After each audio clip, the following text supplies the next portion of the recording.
Halagang 319, wala pang 320, may dalawang polo ka na, buy one take one yan. Ang ganda pa ng mga kulay guys. Grabe, sobrang mura lang nito guys. Legit na legit, ang laki ng matitipid nyo. Medium nga pala yung size na suot ko, sakto sa akin yung medium. At ang maganda dito guys, saktong-sakto yung lapat. Ang ganda ng lapat, saka yung haba, sakto lang din. Kaya guys, kung kayo ay 5'5 to 5'6, sakto sa inyo yung medium. At tapos yung bigat naman ninyo is 55 to 65 kg, sakto sa inyo yung medium. Ang maganda dito guys, hindi siya dry fit ha, cotton siya. Ayan, sakto yung kapal ng tela nito. Ang ganda ng quality ng polo na to guys. Sobrang dami pang mga available color. Ang laki ng matitipid nyo. Ang maganda guys, pag polo, kahit saan ka pumunta, presentable, kumbaga bagay kahit sa ang okasyon, semi-formal o plain na okasyon, pampasyal, pampolo, pamporma, mga pag-apply ng trabaho, pampasok sa trabaho, di ba? Pan-date, pang-mall, di ba? Lagi kang magandang tingnan, lagi kang medyo formal kang tingnan, di ba? Ang ganda. Kahit naka-short, naka-pants, pwede yung mga ganito. Ang ganda.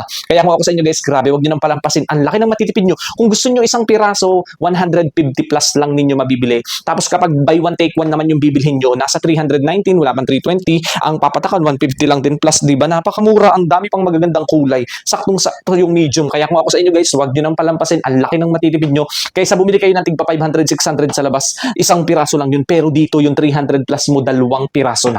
Laki ng matitipid nyo guys. Ang gandang grabe, ang ganda ng suot, ang ganda ng lapat, saktong-sakto. Kaya kung ako sa inyo guys, check out nyo na.